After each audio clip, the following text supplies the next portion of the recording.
항상 기뻐하라. 쉬지 말고 기도하라. 범사에 감사하라.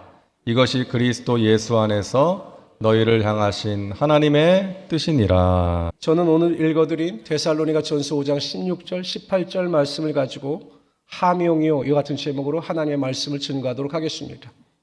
저도 줄임말을 한번 써봤는데 하명이요의 원래 의미는 하나님의 명령이요라고 하는 의미입니다.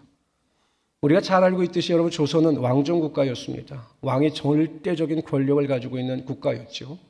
그래서 여러분 우리가 드라마 같은 데 보면은 신하들이 말을 타고 달려와서 죄인은 들으시오, 어명이요, 사약을 받으시오 라고 하면 아무리 억울하고 아무리 핑계거리가 많다 할지라도 그 어명이라고 하는 그 명령 앞에 그냥 순종해야 하는 것이 왕권이었습니다. 근데 여러분 우리의 믿음의 태도가 그렇지 않습니까? 하나님께서 명령하시면 우리의 생각이나 판단이나 감정은 중요한 것이 아닙니다. 하나님께서 말씀하시고 명령하시면 우리는 그 명령 앞에 절대 순종해야 하는 것이 우리의 신앙의 본분인 것입니다. 그러니까 하명이요 그러면 우리는 절대적으로 그 명령에 이의를 제기하지 않고 순종하는 것이 믿음의 올바른 태도라는 것입니다. 오늘 성경 본문은 이렇게 시작합니다. 항상 기뻐하라, 쉬지 말고 기도하라, 범사에 감사하라. 근데 여러분 뒤가 중요합니다. 이것이 하나님의 뜻이니라. 이것이 하나님의 명령입니다. 우리가 항상 기뻐하고 쉬지 말고 기도하고 범사에 감사하는 것은 우리가 선택하고 결정할 것이 아니라 하나님의 명령이기 때문에 우리는 순종해야 한다는 것입니다. 근데 우리가 상식적으로 생각할 때 여러분 인생의 경험을 통해서 보면 어떻게 항상 기뻐할 수 있겠습니까? 어떻게 항상 쉬지 않고 기도할 수 있겠습니까? 어떻게 모든 일에 감사할 수 있겠습니까? 우리가 당연히 퀘스천 마크를 다는 것은 당연합니다. 근데 여러분 꼭 기억하십시오.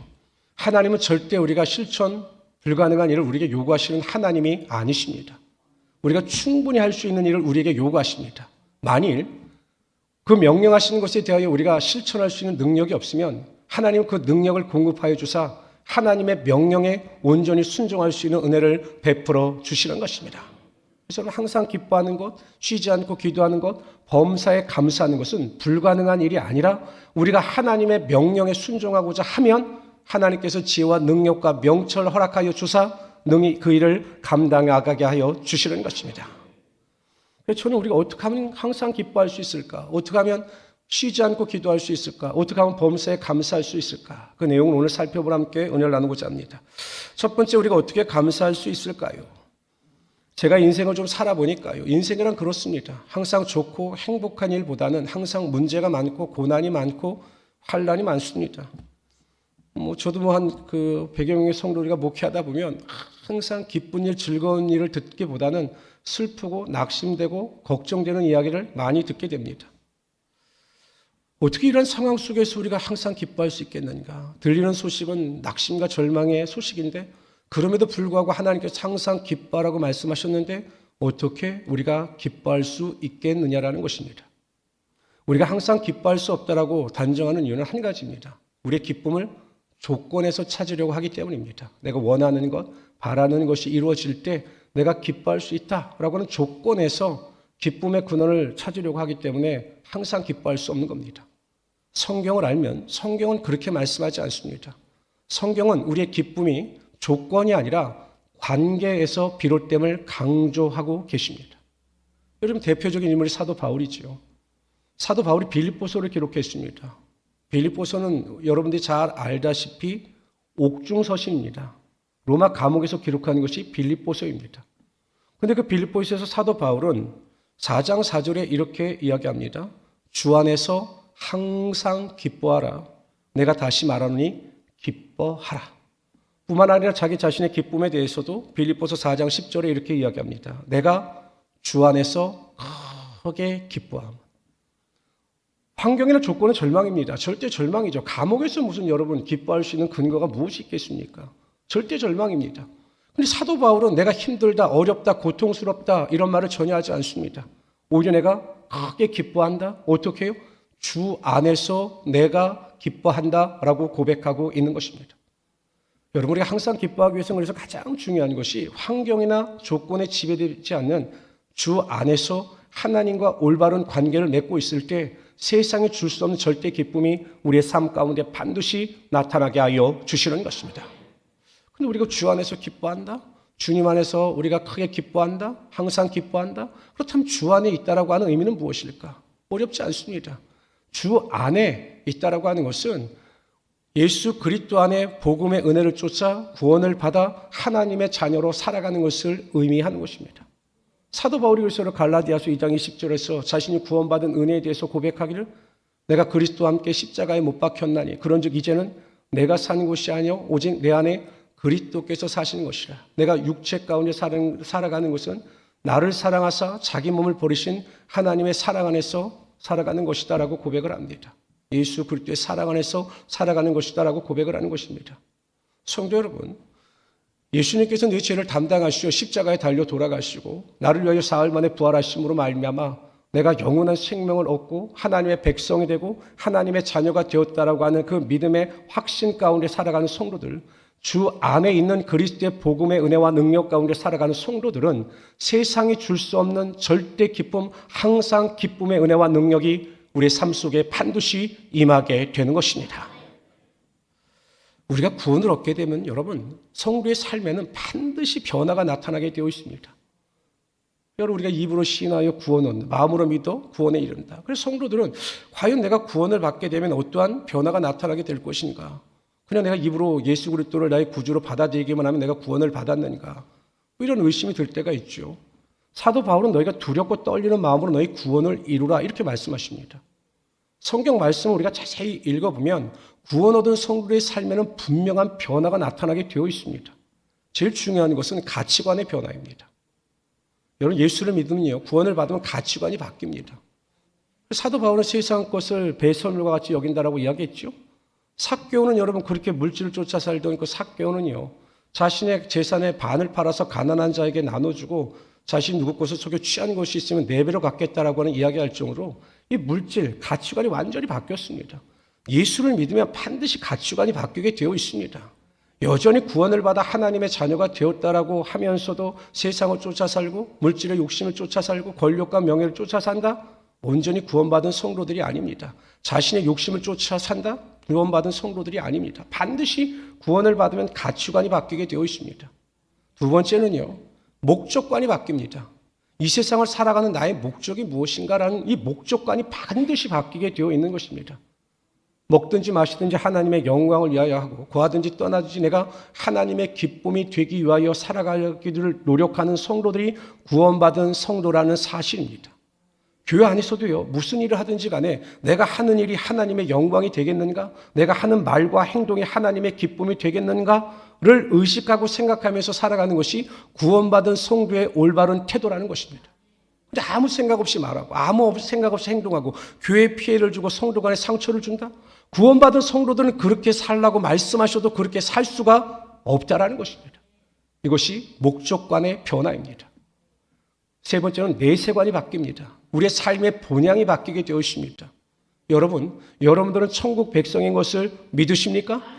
여러분들은 정말 이 세상의 육신의 장막이 무너지는 순간 하나님 나라에 들어가심을 믿으십니까? 이것이 확실해야 한다는 것입니다. 사도 바울이 주 안에서 내가 항상 기뻐한다라고 할 때 주 안에서 기뻐함에 대하여 가장 큰 영향을 미친 것이 바로 이 내세관이었습니다. 여러분, 고린도후서를 한번 읽어보세요. 사도 바울이 얼마나 큰 고통을 당합니까? 강도의 위험, 강의 위험, 40에 하나 감한매를 그렇게 맞아 죽도록 매를 맞기도 하지요. 살 소망까지 끊어졌습니다. 그럼에도 불구하고 사도 바울이 사역을 포기하지 아니하고 주 안에서 기뻐할 수 있었던 이유는 천국에 대한 강렬한 소망이 있었기 때문입니다. 빌립보서 3장 13절 14절에서 사도 바울은 이렇게 고백합니다. 형제들아, 나는 아직 내가 잡은 줄로 여기지 아니하고 오직 한 일, 즉 뒤에 있는 것은 잊어버리고 앞에 있는 것을 잡으려고 푯대를 향하여 그리스도 예수 안에서 하나님이 위해서 부르신 부름의 상을 위하여 달려가노라. 성도 여러분, 이 세상은 영원하지 않습니다. 우리는 반드시 구원을 받아 하나님 나라에 들어가게 되어 있는 것입니다. 그래서 여러분, 그 내세관이 분명한 성도는 하나님 나라의 상급을 쌓기 위하여 이 세상에 최선을 다하고 그럴 때마다 하나님이 주시는 참된 기쁨과 소망을 가지고 환경에 방해받지 않는 절대 기쁨 속에서 살아갈 수 있게 되는 것입니다. 저희 장인 어른이자 저희 교회 장로님이셨던 우리 장로님이 작년 1월 달에 대장암으로 소천을 하셨습니다. 그런데 이제 대장암 마지막 때쯤 되니까 이제 호스피스 병동에서 이제 저희 가족들이 들어가서 이제 병간호를 했죠. 그러니까 장례식을 어떻게 준비하고, 찬양을 어떻게 준비하고, 말씀을 어떻게 준비하고, 예배를 어떻게 준비할까. 그걸 이렇게 의논을 하는데, 저희 장인 어른이시자 저희 장로님께서 그냥 목사님이 입관 예배부터 발인 예배까지 다 인도해 주시라. 이렇게 부탁을 하셨습니다. 저희 집사람 사모에게 여쭙죠. 그럼 장례식 때 어떤 찬송가를 불러드릴까요? 어떤 찬송가를 부르면 우리 장로님이 기뻐하시겠습니까? 라고 제가 여쭤보라고 말씀을 드렸습니다. 그래도 장로님께서 저에게 꼭 부탁하신 찬송이 있었습니다. 첫 번째 찬송은 햇빛보다 더 밝은 곳 내 집 있네. 이 찬양을 꼭 불러달라. 슬픈 찬송 부르지 말라. 이렇게 말씀하셨습니다. 그런데 두 번째 찬송을 말씀하시는데 제가 너무 황당했습니다. 꼭 본인의 장례식 때 기쁘다 구주 오셨네를 찬송해 달라는 거예요. 근데 저희 장로님이자 장인어른이 주일날 소천하셨습니다. 새벽에. 제가 부랴부랴 11시 예배를 마치고 모든 성도들과 다 같이 주일날 장례식장에 가서 이제 소천 예배를 드리게 되었죠. 근데 목사인데도 난처하죠. 여러분, 그 장례식장에 우리만 장례식장을 사용하는 것이 아니라 그냥 꽉 차 있는데, 여러분, 거기서 기쁘다 구주 오셨네 한번 부른다고 생각해 보시길 바랍니다. 근데 장로님께서 그렇게 불러달라고 말씀하셔서 우리 모든 성도들이 기쁘다 구주 오셨네를 그 장례식장에서 부르는데 성도들이 얼마나 많은 은혜를 받았는지 모릅니다. 이것이 세상이 줄 수 없는 절대 기쁨인 것입니다. 죽음의 두려움 앞에서도 우리의 두려움을 뺏어갈 수 없는 것, 우리의 두려움을 뺏어가는 가장 큰 복은 하나님 나라에 대한 영원한 소망인 것입니다. 저는 우리 모든 성도님들이 주 안에서 그리스도의 복음의 능력을 쫓아 구원을 받아 천국 백성으로 천국을 향하여 나아가고 있다라는 이 믿음 안에서 세상이 줄 수 없는 항상 기뻐함의 축복을 누리며 살아갈 수 있는 우리 귀한 성도들이 되시기를 주님의 이름으로 축원합니다. 두 번째, 그럼 어떻게 우리가 항상 쉬지 않고 기도할 수 있겠느냐라는 것입니다. 한번 여쭤볼까요? 기도하는 일이 쉬우십니까? 왜 무서우세요, 제가? 기도하는 일이 쉬우십니까? 쉬우세요? 안 쉬워요. 여러분, 기도하는 일이 쉬우면 이 자리가 꽉 차야 됩니다. 기도하는 일이 즐거우면 항상 기도하는 자리마다 기도하는 성도들로 충만해야 합니다. 근데 쉽지 않습니다. 기도하는 일이 그렇게 즐거운 일도 아닙니다. 제가 목회자로서 느끼는 것도 기도하는 것은 힘이 들다라는 거죠. 그리고 우리가 언제 기도하는가? 대부분 보면 문제가 있을 때, 내가 원하는 것이 있을 때, 수능이 얼마 남지 않았을 때 성도들은 어떠한 목적을 가지고 기도에 참석합니다. 그래서 제가 우리 성도들도 이렇게 보면 문제가 해결되거나 원하는 것이 이루어지게 되면 또 기도의 자리에서 멀어지는 것이 일반적인 모습인 것입니다. 그러나 항상 우리는 기도에 빚진 자의 마음을 가지고 있습니다.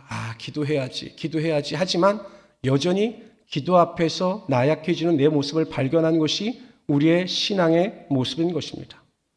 그럼 우리가 어떻게 항상 쉬지 않고 기도할 수 있는가? 첫째는요, 항상 쉬지 않고 기도하기 위해서는 우리가 의지적인 결단을 통하여 기도의 자리에 나와야 하는 것입니다. 우리가 막연하게 기도해야지 하나님께서 기도할 수 있는 은혜를 부어주시겠지라고 해서 여러분 기도할 수 있는 것이 아닙니다. 여러분들처럼 이렇게 마음의 정함을 쫓아 기도의 자리에 나와 새벽 기도회나 금요 기도회를 사모하여 열심과 최선을 다하여 의지적으로 결단할 때 하나님께서 기도의 은혜와 능력을 허락하여 주시는 것입니다. 그냥 우연하게 내가 기도해야 되겠다라고 해서 기도되는 것이 아닙니다.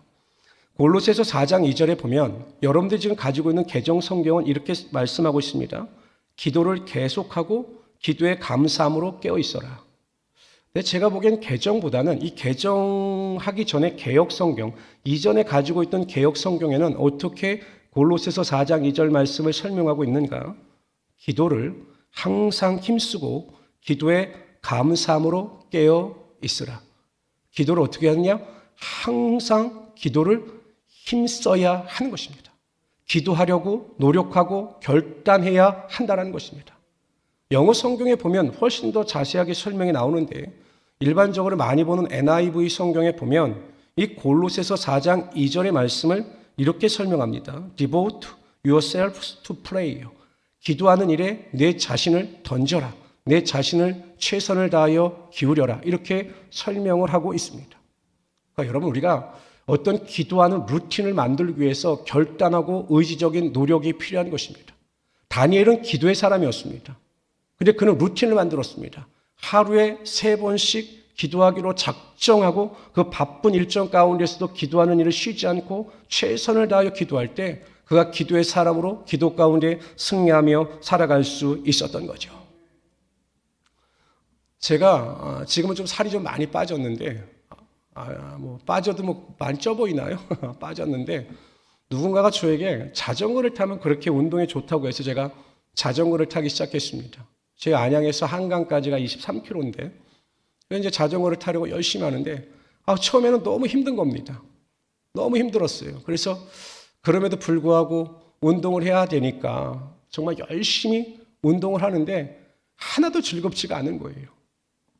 23km 정도 되는데 빨리 가면 1시간, 천천히 가면 1시간 반인데 그 한강까지 가는 게 너무 힘든 거예요. 매일 해야 되나 말아야 되나 해야 되나 말아야 되나 이게 고민이었습니다.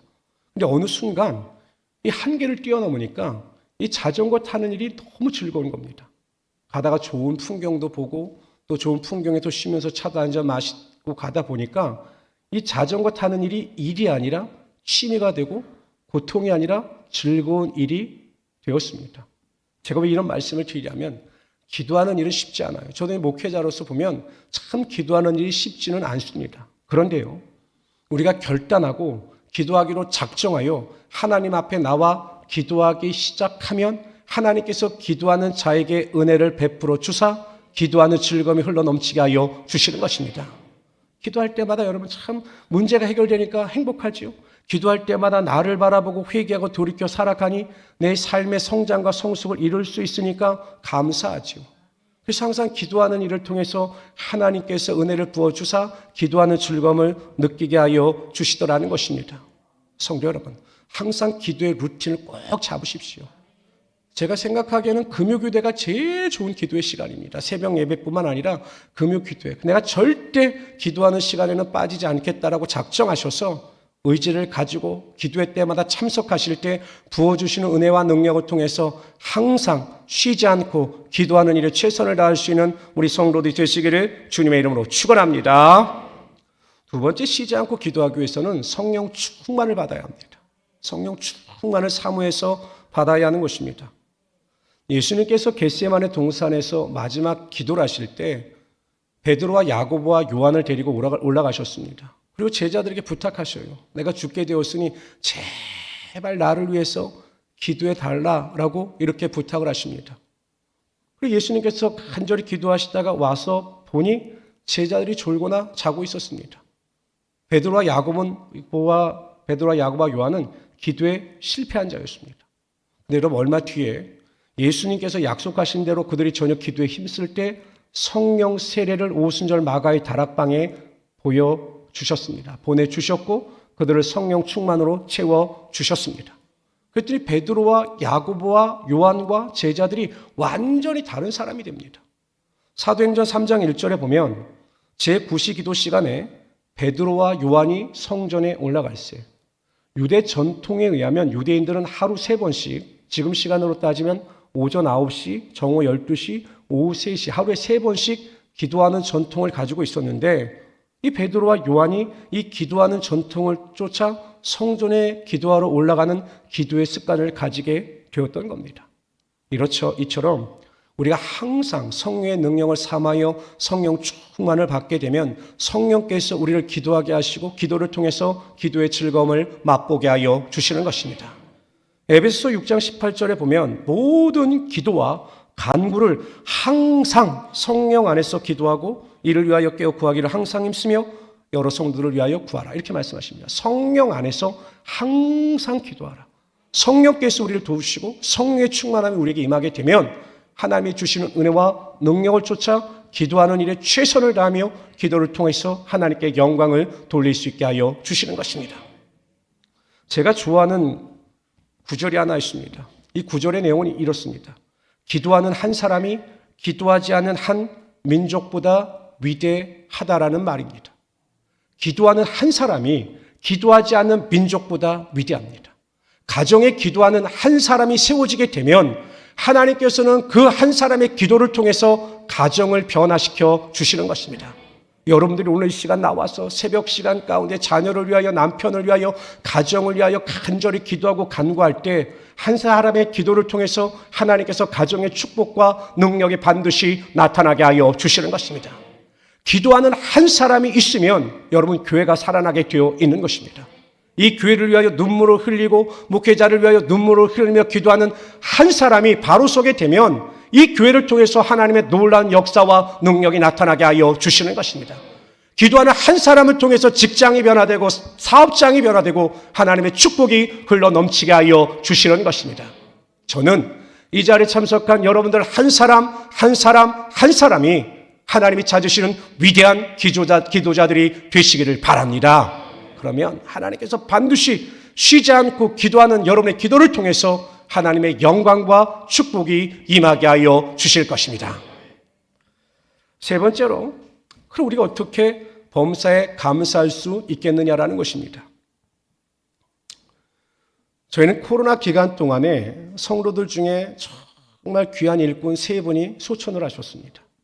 권사님 2분이 소천하셨는데, 5분이 소천하셨는데 권사님 2분이 소천하셨고, 아까 말씀드렸던 저희 장인 어른이시자 장로님이 소천하셨고, 그리고 그 기간 동안에 제 사랑하는 동생 2이 소천을 했습니다.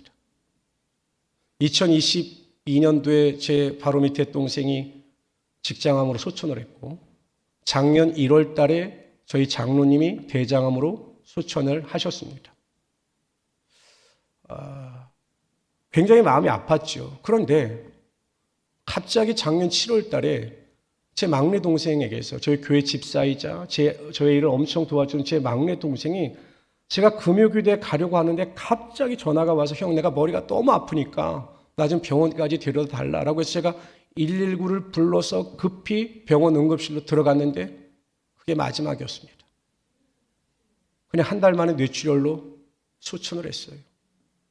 여러분, 이런 상황 가운데 감사가 나올까요? 안 나와요. 아니 1월 달에 저희 장로님 돌아가시고 7월 달에 제 동생 한 달 만에 그렇게 소천했는데 저도 그렇지만 저희 어머님이 감사가 나오시겠습니까? 근데 여러분, 참 이상한 것은 그러한 절대 절망의 순간 가운데 제가 할 수 있는 일이 아무것도 없더라는 사실입니다. 지금 그렇게 절대 절망에 빠지니까 제가 할 수 있는 게 아무것도 없어요. 제가 그때 욥을 이해했고 욥을 존경했습니다. 야, 어떻게 이런 상황 가운데서 감사할 수 있었을까? 정말 하늘이 무너지는 것 같고 앞이 보이지 않았습니다. 그래서 할 수 있는 게 기도밖에 없으니까 제가 매일 아침마다 하나님 앞에 나가 무릎 꿇고 기도했습니다. 하나님, 이게 뭡니까? 하나님, 나를 도와주세요라고 기도하는데 하나님께서 저에게 말씀을 주셨습니다. 하나님은요, 힘들 때, 어려울 때 말씀을 주셔요.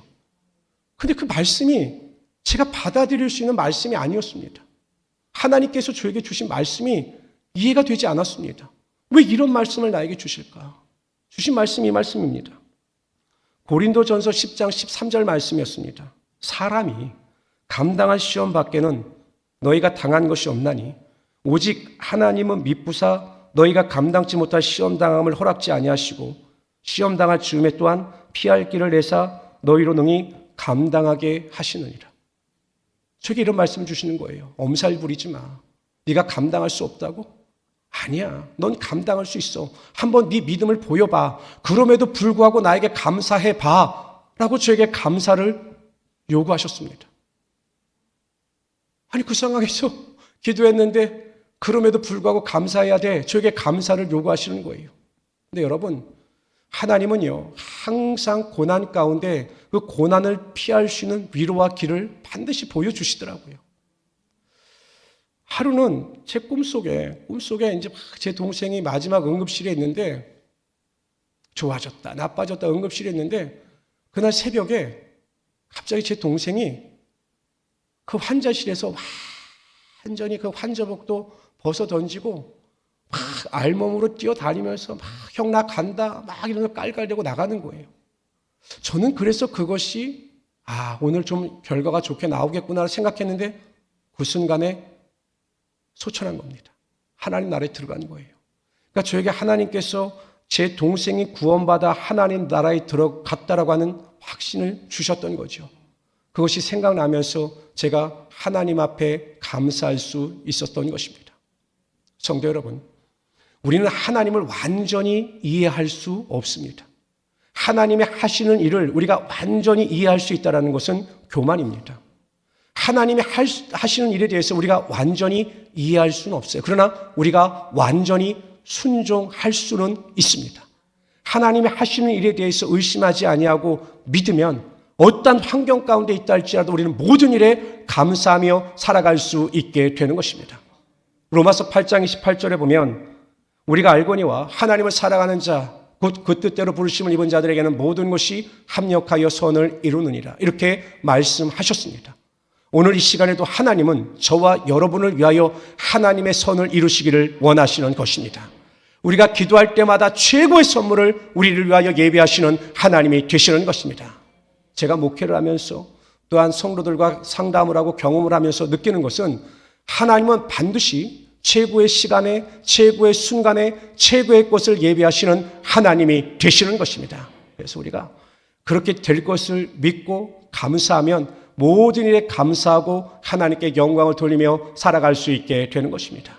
저는 우리 모든 성도님들, 우리 송파교회 성도님들이 하나님께서 나를 위하여 일하시고 반드시 선으로 갚아주신다라고 하는 그 믿음을 가지고 원망과 불평과 탄식과 절망이 아니라 모든 일에 감사하며 승리하며 살아갈 수 있는 하나님의 귀한 성도들이 되시기를 주님의 이름으로 축원합니다. 우리가 항상 기뻐하고 쉬지 않고 기도하고 범사에 감사하는 것은 하나님의 명령입니다. 반드시 해야 하는 일입니다. 그리고 여러분은 반드시 하실 수 있습니다. 주 안에서 기뻐하시기를 바랍니다. 항상 그리스도의 복음의 은혜 가운데 예수 그리스도께서 나를 구원하여 주시고 하나님의 친백성 삼아 주시고 나를 위하여 하나님 나라를 예비하셨다라고 하는 그 믿음을 가지고 주 안에서 넉넉히 기뻐하며 살아갈 수 있기를 바랍니다. 쉬지 말고 기도하십시오. 반드시 기도의 자리를 사모하십시오. 나오십시오. 결단하십시오. 부르짖어 기도하십시오. 그럼 우리가 항상 기도할 수 있게 되는 것입니다. 성령 충만하시기를 바랍니다. 항상 기도할 때마다 간구할 때마다 성령 충만을 사모하십시오. 범사에 감사하십시오. 하나님은 틀림이 없으신 하나님이십니다. 선으로 갚아주시는 하나님이 되시는 것입니다. 이러한 믿음을 가지고 하나님께서 명령하신 이 세 가지 명령에 순종하심으로 하나님께 기쁨과 영광이 되시는 우리 성도들이 되시기를 주님의 이름으로 축원합니다. 기도합시다. 주시 하나님, 오늘 하나님께서 귀한 은혜와 능력 가운데 우리를 붙잡아 주시고 영광과 존귀 가운데 거하며 나가게 하심을 정말로 감사합니다. 항상 기뻐하게 하여 주시옵소서. 쉬지 않고 기도하게 하여 주시옵소서. 범사에 감사하게 하여 주시옵소서. 오늘도 하늘문이 열리는 능력이 나타나게 하여 주시옵소서. 함께 하심을 감사하며 예수님의 이름으로 기도드리옵나이다. 아멘. 제가 보통 이렇게 집회를 가면 그 교회에 잘 부르는 찬양이 무엇인가를 먼저 여쭈는데 제가 주목사님한테는 오래전에 이 설교를 부탁받고 났는데 갑자기 우리 성도님들과 이 찬양을 나누고 싶은 겁니다. 그래서 제가 오늘 이 찬양을 처음 여러분들 부르실 텐데 한번 가사를 한번 잘 음미해 보세요. 저는 항상 요즘에 하나님에 대한 은혜에 대해서 감사하는 것이 뭐냐면 하나님은 최고의 시간에 최고의 순간에 저와 여러분을 위해서 최고의 것을 준비하시는 하나님이 되시는 것입니다. 한번 찬양을 처음 부르시지만 어렵지 않습니다. 우리 가사를 음미하시면서 한번 우리 찬양을 불러보도록 하십시다.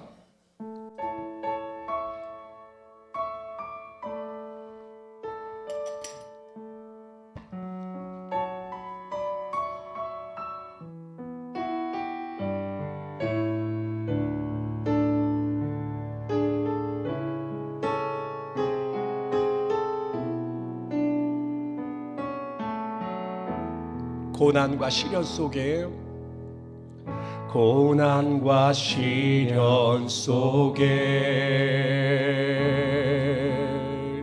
사람들은 나를 떠나도 신실한 그분의 사랑이 내 삶을 지키셨네.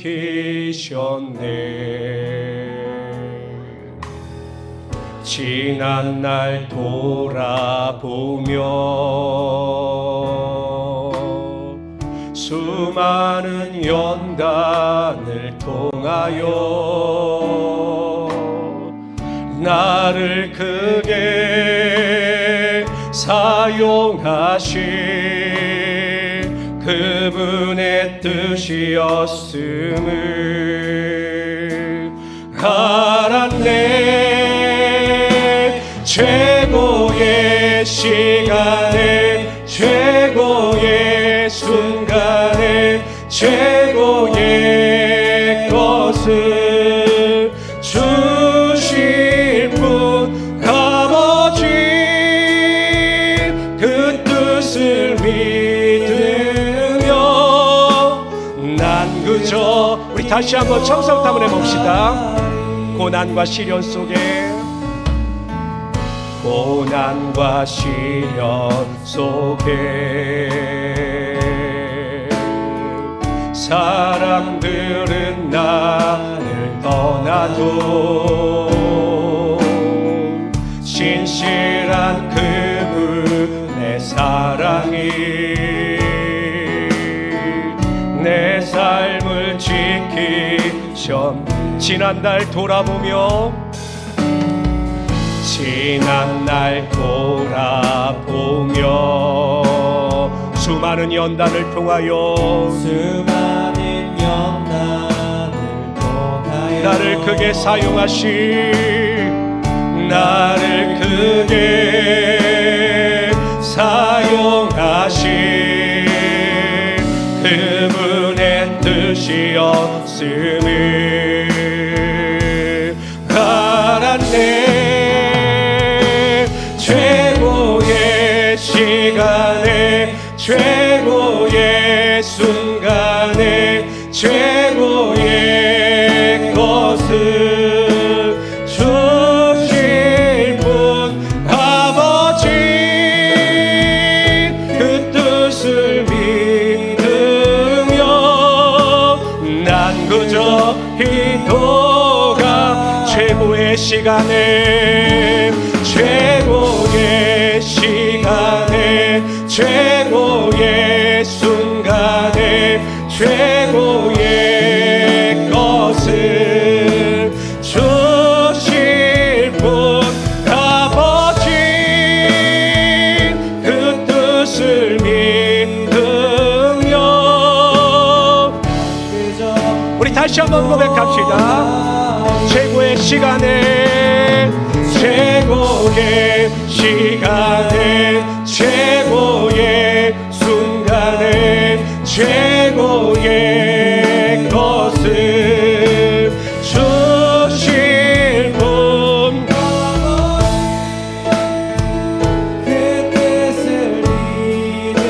우리 이제 알았으니까 다시 한번 크게 고백합시다. 최고의 시간에 최고의 시간에 최고의 순간에 최고의 것을 주시는 그 뜻을 믿으면 그저 힘을 내세요. 힘을 내세요. 힘을 내세요. 주님이 손잡고 계시잖아요. 주님이 나와 함께 감을 믿는다면 우리 다시 한번 고백합시다. 힘을 내세요. 힘을 내세요. 힘을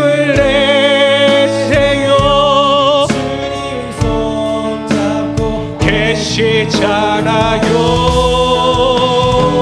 주님이 나와 함께 강을 믿는다면 어떤 역경도 이길 수 있잖아요.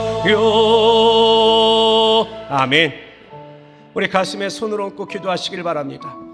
아픈 곳이 있으시면 아픈 곳에 믿음의 손을 얹고 기도하시길 바랍니다. 오늘 이 아침에도 하나님께서 여러분들을 위하여 치료의 능력으로 함께하여 주실 것입니다. 우리 가슴에 손을 얹고 아픈 곳이 있으시면 아픈 곳에 믿음의 손을 얹고 기도하시길 바랍니다. 믿는 자들에게는 이런 표적이 따르니 저희가 내 이름으로 귀신을 쫓아내며 새 방언을 말하며 뱀을 짚으며 무슨 독을 마실지라도 해를 받지 아니하며 병든 사람에게 손을 얹은즉 나으리라고 말씀하셨습니다. 여호와를 경외하는 너희에게는 의로내가 떠올랐어 치료하는 광선을 바라리니 너희가 외양간에서 나온 송아리처럼 뛰겠다라고 말씀하셨사옵나이다. 하나님 이 시간도 우리가 의심하지 아니하고 손을 얹고 기도할 때마다 각 사람의 믿음대로 치료의 능력이 임하게 하여 주시옵소서. 예수로 명한다. 우리 성도를 괴롭히는 모든 질병과 고통과 염증은 다 떠나갈지어다. 불안, 공포, 두려움, 낙심, 절망, 우울감도 예수로 명하니 다 떠나갈지어다. 뇌의 기능은 정상으로 돌아올지어다. 모든 축농증 비염도 고침받을지어다. 간도, 췌장도, 담낭도, 직장도, 소장도 모든 것이 정상으로 회복되며 몸속에 있는 불필요한 것은 다 제거될지어다. 관절염도 고침받을지어다. 모든 디스코 협착도 나무 입을지어다. 기도할 때마다 하나님 우리의 모든 질병으로부터 자유함을 얻게 하여 주시고 강건함의 능력이 임하게 하여 주시옵소서. 예수 그리스도 앞에 나왔던 모든 병자들이 믿음대로 고침받았던 것처럼 오늘 이 자리에 나온 모든 자들 그 믿음대로 기도하며 간구할 때마다 간건케 될지어다. 축복이 임할지어다. 능력이 임할지어다. 하나님 가정을 위하여 기도합니다. 온 가족 예수 믿고 구원받게 하여 주시옵소서. 한 사람도 낙오됨이 없게 하여 주시옵소서. 가정마다 물질의 복이 임할지어다. 들어가도 복을 받고 나가도 복을 받을지어다. 모든 빚은 다 청산될지어다. 갑절의 복이 임할지어다. 사업장은 지경이 넓어질지어다. 직장에서 높임 받을지어다. 자녀들 위하여 하나님 기도합니다. 자녀들의 사업장 가운데 축복이 임하게 하여 주시고 자녀들의 직장에서 높임 받게 하여 주시옵소서. 공부하는 자녀들에게 지혜와 명철을 허락하여 주시고 오늘 수능을 준비하는 자들에게 하늘의 문을 여사 놀라운 은혜와 능력이 임하게 하여 주시옵소서. 능력이 임할지어다. 지혜가 임할지어다. 가정마다 축복이 임할지어다. 영혼이 잘된 같이 범사가 잘되며 간건케 될지어다. 감사하며 예수님의 이름으로 축복하며 기도드리옵나이다. 믿음대로 될지어다.